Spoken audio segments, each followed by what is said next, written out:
नमस्कार, बहुत स्वागत है आप सभी का। आप देख रहे हैं देवभूमि और मैं हूं आपके साथ प्रगति ठाकुर। स्क्रीन पर दिख रहे सोशल मीडिया हैंडल के जरिए आप मेरे साथ वहां पर भी जुड़ सकते हैं और खबरों से रूबरू हो सकते हैं।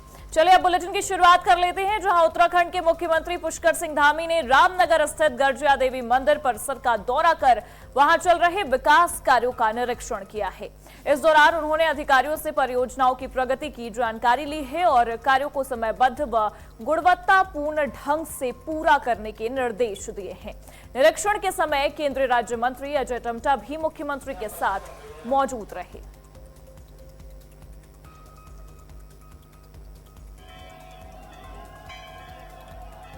देहरादून में भाजपा प्रदेश अध्यक्ष महेंद्र भट्ट ने यह कहा कि केंद्र सरकार ने उत्तराखंड से भेजी गई प्रधानमंत्री आवास योजना की सभी मांगों को मंजूरी दे दी है। उन्होंने कहा कि अब बड़ी संख्या में आवास विहीन गरीब परिवारों को प्रधानमंत्री आवास का लाभ मिलेगा। भट्ट ने कहा कि प्रधानमंत्री नरेंद्र मोदी ने अपने हर कार्यकाल में गरीबों के कल्याण को प्राथमिकता दी और ये मंजूरी उसी प्रतिबद्धता का प्रमाण है। इससे जरूरतमंद परिवारों के अपने घर का सपना साकार होने की दिशा में महत्वपूर्ण कदम बढ़ेगा। बद्रीनाथ धाम में चढ़ावे से जुड़े कथित भ्रष्टाचार मामले को लेकर उत्तराखंड में सियासत काफी तेज हो गई है। कांग्रेस विधायक लखपत बुटोला के प्रदर्शन के बाद भाजपा ने कांग्रेस पर निशाना साधा है। भाजपा प्रदेश प्रवक्ता नवीन ठाकुर ने आरोप लगाया कि कांग्रेस इस मुद्दे पर राजनीति कर रही है। उन्होंने कहा कि मंदिर समिति मामले की जांच कर रही है और दोषी पाए जाने वालों पर कार्रवाई भी होगी। भाजपा ने कांग्रेस को भगवान के नाम पर राजनीतिक लाभ लेने से बचने की नसीहत दी है। उत्तराखंड की पर्यटन नगरी मसूरी से देर रात हाई वोल्टेज ड्रामे की तस्वीरें सामने आई है। बता दें, माल रोड के लाइब्रेरी बाजार में शराब के नशे में धुत एक महिला पर्यटक ने जमकर हंगामा किया है। महिला अपने साथियों से उलझ गई और पुलिस के पहुंचने पर पुलिसकर्मियों पर भी अनर्गल आरोप लगाने लगी। बीच सड़क पर हुए इस हंगामे को देखने के लिए लोगों की भारी भीड़ जुट गई। सूचना मिलने पर पुलिस ने महिला समेत उनके 3 साथियों को हिरासत में लेकर कोतवाली पहुंचाया। हालांकि किसी भी पक्ष की ओर से लिखित शिकायत नहीं मिलने और नशा उतरने के बाद चारों द्वारा लिखित में खेद जताने पर पुलिस ने उन्हें सख्त हिदायत देकर छोड़ दिया है।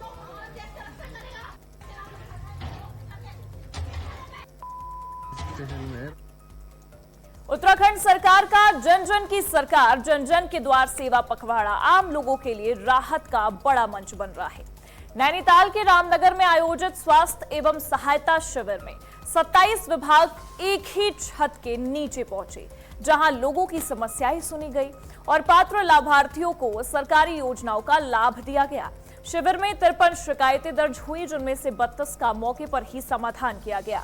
खास बात यह रही कि अपर जिलाधिकारी ने शिविर स्थल पर ही न्यायालय लगाकर वर्ष 2016 और 2018 से लंबित 3 मामलों का निस्तारण भी कर दिया। तो वहीं 15 महिलाओं को मुख्यमंत्री महालक्ष्मी किट वितरित किया गया है। इससे पहले 45 दिनों की जन जन की सरकार जन जन के द्वार कार्यक्रम जो हुआ था, उसी के क्रम में ये कार्यक्रम आज आयोजित हुआ है। ये 15 दिन तक हमारा पखवाड़ा चलेगा। इसमें सभी विभागों को एक मंच में 27 विभागों को एक मंच में बैठा करके जनता की समस्याओं का त्वरित तत्काल वहीं पे समाधान करने का प्रयास किया जा रहा है। यहाँ पे अभी तक 39 शिकायतें आ चुकी हैं। इन शिकायतों में सभी विभागों को काफी विभाग ऐसे हैं जिनका मौके पे समाधान करा दिया गया है। कुछ विभागों को मौके पे जा करके वस्तुस्थिति के अनुसार समाधान करना है और कुछ विभाग ऐसे हैं जिनके द्वारा यहाँ आ करके स्वयं उपस्थित होकर के ये आश्वासन दिया गया है कि इनका कार्य होने योग्य है और इसको हम तत्काल कर देंगे।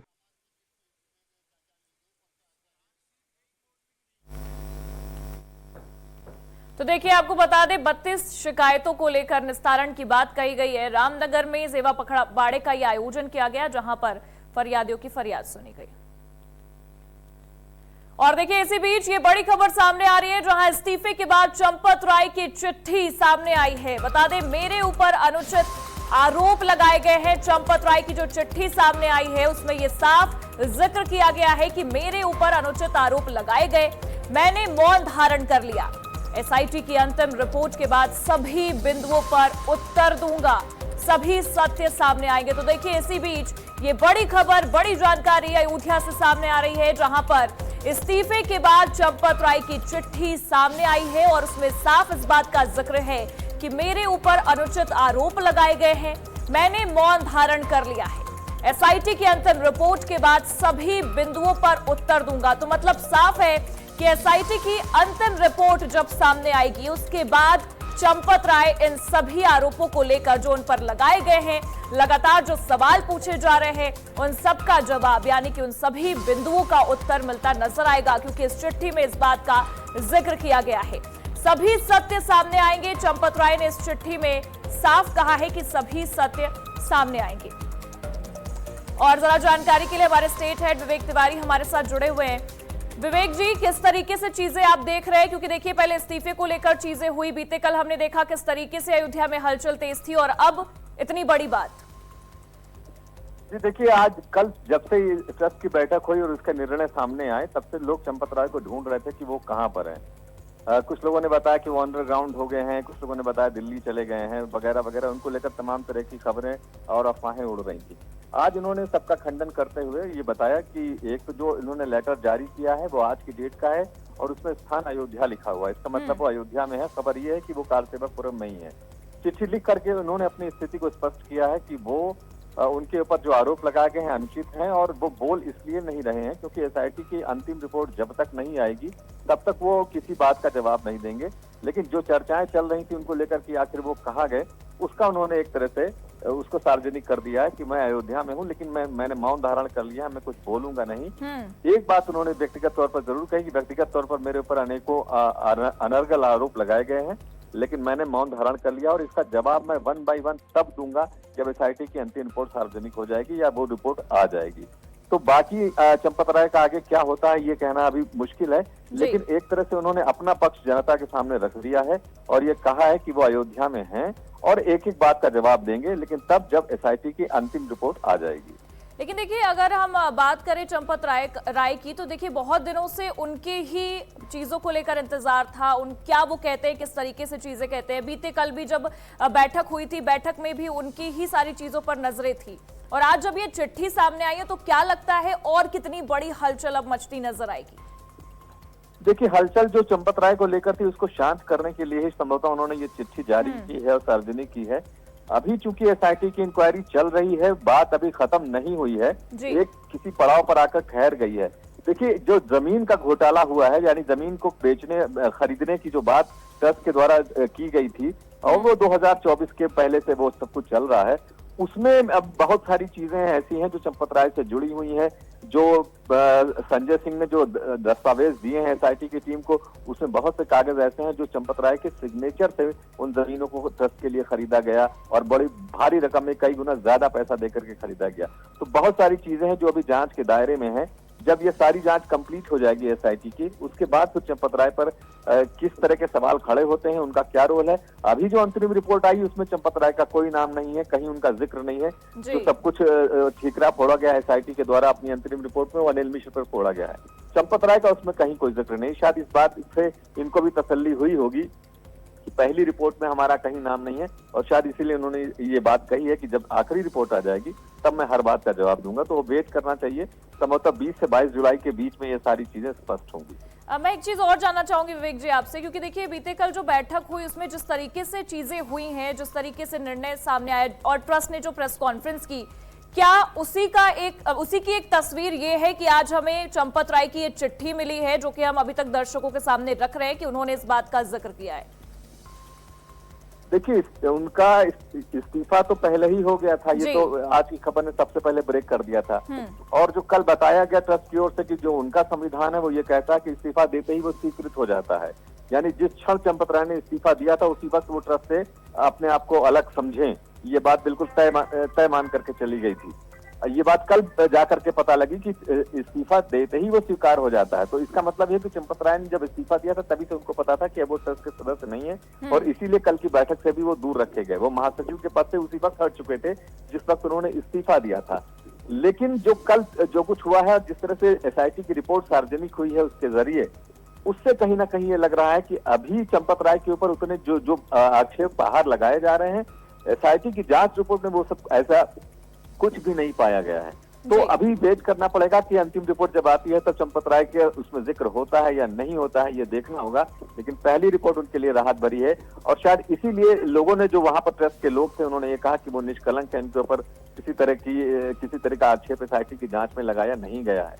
लेकिन फिर भी चंपत राय एक बड़ी पोजीशन होल्ड कर रहे थे, महासचिव के पद पे थे, सब कुछ उनकी निगरानी में, उनकी देखरेख में या उनके रहते हुए हुआ है।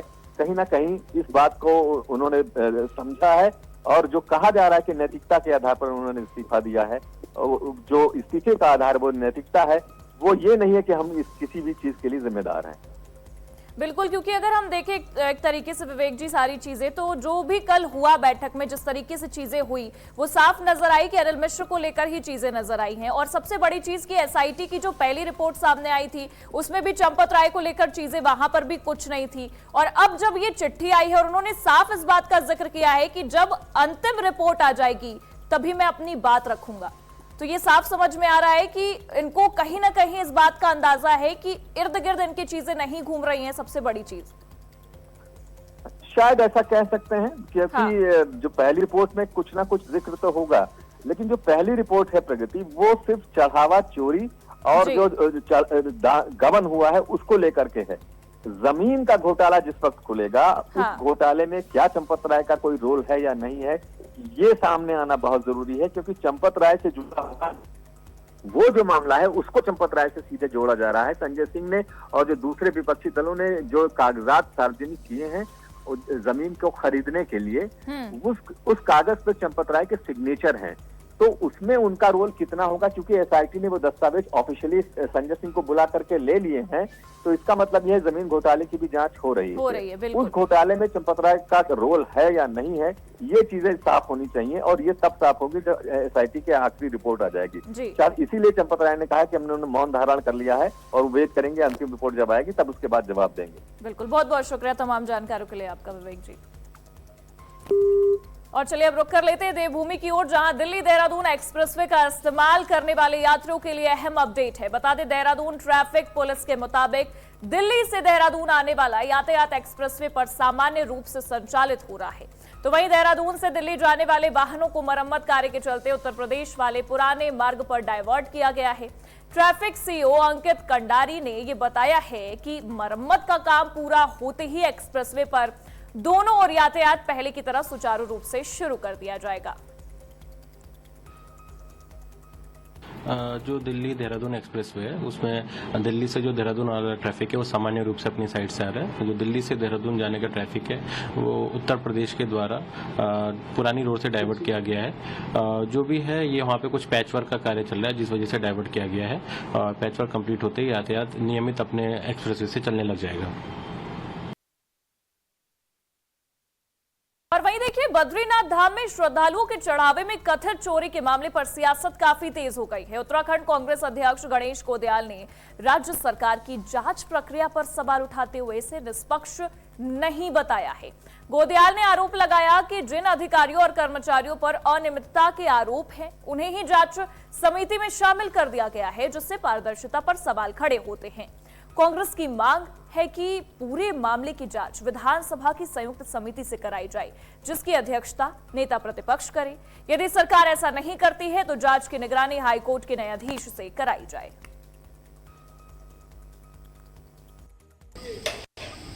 श्री बद्रीनाथ जी में चढ़ावे की कथित चोरी, जो कि आरोप है कि अध्यक्ष जी के सहायक जो हैं, उनके स्टाफ के जो लोग हैं, उनके द्वारा की गई, इसकी जांच के लिए मंदिर समिति ने, श्री बद्रीनाथ केदारनाथ मंदिर समिति ने कमेटी बनाई है। जब ये खबर आई थी मैंने उसी समय ये कहा था कि इस जांच को पारदर्शी और तटस्थ होना चाहिए, जिससे कि श्रद्धालुओं का विश्वास बना रहे। क्योंकि बद्रीनाथ केदारनाथ मंदिर समिति के अध्यक्ष पर आरोप हैं, उनके निजी स्टाफ पर आरोप हैं, और ऐसे में बद्रीनाथ केदारनाथ मंदिर समिति के अध्यक्ष पद पर रहते हुए उन्होंने जिस जांच की संस्तुति की है उस पर कैसे भरोसा किया जा सकता है। और वहीं देखिए, श्री बद्रीनाथ धाम से सुरक्षा व्यवस्था से जुड़ा एक अहम मामला सामने आया। बता दें, मंदिर के गर्भगृह क्षेत्र में स्पाई कैमरे से वीडियो और फोटो रिकॉर्डिंग कर रहे एक यात्री को पुलिस ने मौके पर गिरफ्तार कर लिया। पुलिस के मुताबिक आरोपी की पहचान मुंबई निवासी जयप्रकाश पांडे के रूप में हुई है। मंदिर परिसर में इस तरह की रिकॉर्डिंग सुरक्षा नियमों के खिलाफ है। पुलिस ने कैमरे में मौजूद सभी फोटो और वीडियो तत्काल डिलीट करवाए और आरोपी का संबंधित धाराओं में चालान कर आगे की कार्रवाई की है।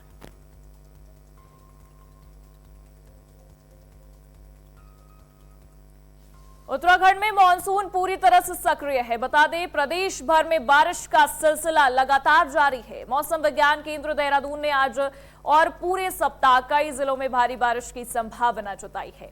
मौसम विभाग के निदेशक डॉक्टर CS तोमर के अनुसार कुछ इलाकों में तेज से अति तेज बारिश के दौर भी देखने को मिल सकते हैं।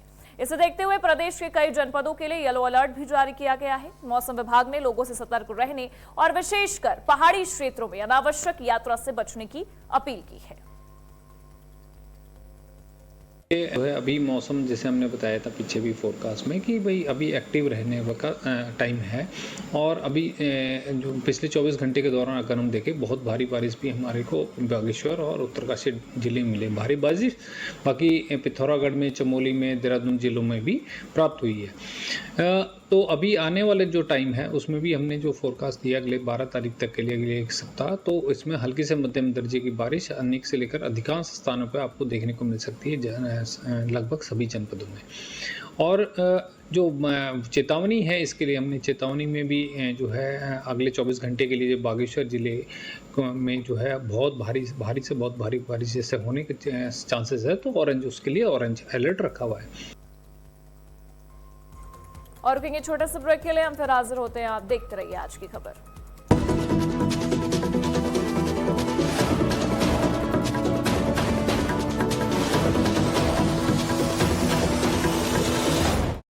एक छोटी सी लापरवाही आपको कर सकती है बहुत बीमार। सुलझते काम के बीच जब उलझती है जिंदगी, तब शरीर पर होता है सबसे बड़ा हमला। सवाल हो जब सेहत का, तो लक्षण से इलाज तक, हर सवाल का जवाब देश के सबसे बेहतरीन डॉक्टर्स के साथ। देखिए हेल्थ कैंप विद अपर्णा, सिर्फ आज की खबर पर। आइसक्रीम खाओगी? जंगल में आइसक्रीम मिलती है। समर कूल रेफ्रिजरेटर, आप अपनी ड्यूटी निभाओ, ये अपनी ड्यूटी निभाएगा। समर कूल, लाइफ बनाए वंडरफुल। अखंड भारत खंड खंड होता रहा। 1876 में अफगानिस्तान, म्यांमार 1937 में, पश्चिमी पाकिस्तान, पूर्वी पाकिस्तान 1947 में। हमारा इतिहास बढ़ता रहा, लेकिन भूगोल घटता रहा। कल, आज और कल का साक्षी कौन है? दुनिया में धरती का कोई दूसरा ऐसा टुकड़ा नहीं जहां हमें और मिलेगा। हमें विरासत में जो मिला है वो ये हिंदुस्तान। हमारे हर काम से भारतवर्ष प्रभावित होता है। आज की खबर का प्रभाव राष्ट्र पर पड़ता है, इसलिए जरूरी है हर खबर का प्रभाव और उस पर मंथन, ताकि आने वाला कल कर सके इस राष्ट्र का वंदन। देखिए वंदे राष्ट्र मेरे साथ रोजाना रात 9। जहां उत्तराखंड में मौसम को लेकर प्रशासन ने लोगों को सतर्क रहने की अपील की है। आपदा प्रबंधन और पुनर्वास सचिव विनोद कुमार सुमन ने यह बताया है कि अगले 10 दिनों तक प्रदेश के कई जिलों में भारी बारिश की संभावना बनी हुई है। इसे देखते हुए सभी संबंधित विभागों को अलर्ट कर दिया गया है और जरूरी तैयारियां करने के निर्देश दिए गए हैं। सचिव ने मानसून के दौरान यात्रियों से अपील की है कि बारिश के समय अनावश्यक यात्रा से बचें और मौसम सामान्य होने के बाद ही आगे का सफर शुरू करें। देखिए, बारिश का अलर्ट है। अगले 10 दिनों तक राज्य में कई जनपदों में बहुत ज़्यादा बारिश की संभावना है। उसको देखते हुए USDMA के लेवल से सभी संबंधित को निर्देश जारी किए जा रहे हैं और विभागों के स्तर से भी सभी संबंधित को सूचना दी जा रही है। और इसमें बरसात के मौसम में मैं अनुरोध करूंगा जो लोग यात्रा पर चल रहे हैं कि अनावश्यक रूप से घर से बाहर न निकलें। विशेषकर जब बरसात हो रही हो, बरसात के रुकने का इंतजार करें। जब बरसात रुक जाती है फिर ट्रैवल करें ताकि उनकी यात्रा सुरक्षित रह सके। सर अभी देखा गया है कि हदसिल में जो काम चल रहा है उसको लेकर के मकानों में कुछ दरारों का सामने आया है और उनको निर्देश दिए गए हैं कि मकान खाली करना, उसको लेकर के सब किस प्रकार से आगे तैयारी की जा रही है? उसमें जिलाधिकारी और सिंचाई विभाग के स्तर से कार्रवाई की जा रही है और जो झील बनी थी पानी निकालने का काम भी किया जा रहा है। राजधानी देहरादून में तेज बारिश का दौर शुरू हो गया है। मौसम विभाग ने पहले ही आज उत्तराखंड के कई जिलों में भारी बारिश का येलो अलर्ट जारी किया था। देहरादून, हरिद्वार, नैनीताल समेत 6 जिलों में तेज बारिश के साथ गरज चमक और आकाशीय बिजली गिरने की आशंका जताई गई। पर्वतीय क्षेत्रों में विशेष सतर्कता बरतने की सलाह दी गई। मौसम विभाग ने लोगों से अनावश्यक यात्रा से बचने और मौसम को देखते हुए पूरी सावधानी बरतने की अपील की है।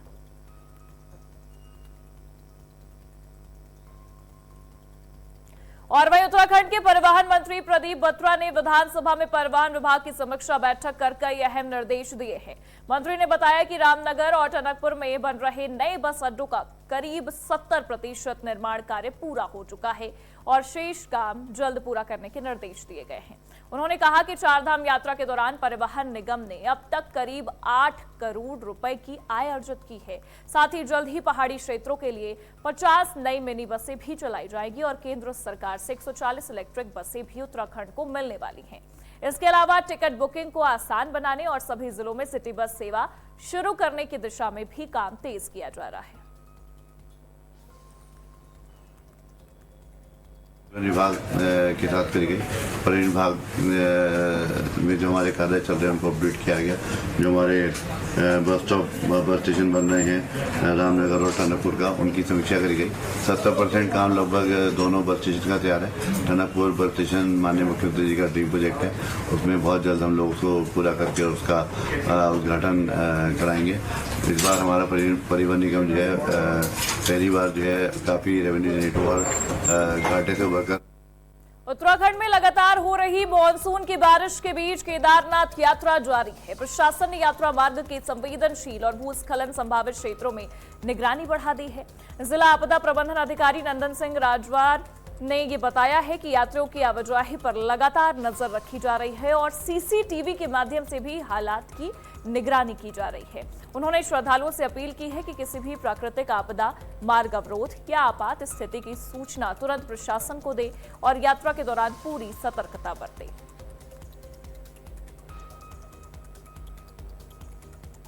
केदारनाथ यात्रा मार्ग पर जगह जगह पर डेंजर जोन बने हुए हैं, जहां पर कि आपदा प्रबंधन की टीमें लगातार मॉनिटरिंग कर रही हैं और यात्रियों की आवाजाही अपनी देखरेख में कर रही है, जिससे कि सीसीटीवी कैमरों से भी निगरानी रखी जा रही है। यहाँ पर इस प्रकार की स्थिति बन जाती है तो वहाँ पर हम यहाँ से भी अनाउंसमेंट करते हैं और वहाँ पर टीमों को भेजते हैं यात्रियों की मदद के लिए। और श्री केदारनाथ मेरा यही सभी से यही अपील है कि किसी भी प्राकृतिक आपदा से निपटने के लिए हेतुपूर्ण तैयारी और उच्चतम स्तर बनाए रखें। और इसी के साथ देवभूमि से जुड़े इस खास बुलेटिन में फिलहाल के लिए बस इतना ही। देश और दुनिया की तमाम बड़ी खबरों के लिए आप देखते रहिए आज की खबर और स्क्रीन पर दिख रहे सोशल मीडिया हैंडल के जरिए आप मेरे साथ वहां पर भी जुड़ सकते हैं और खबरों से रूबरू हो सकते हैं। नमस्कार।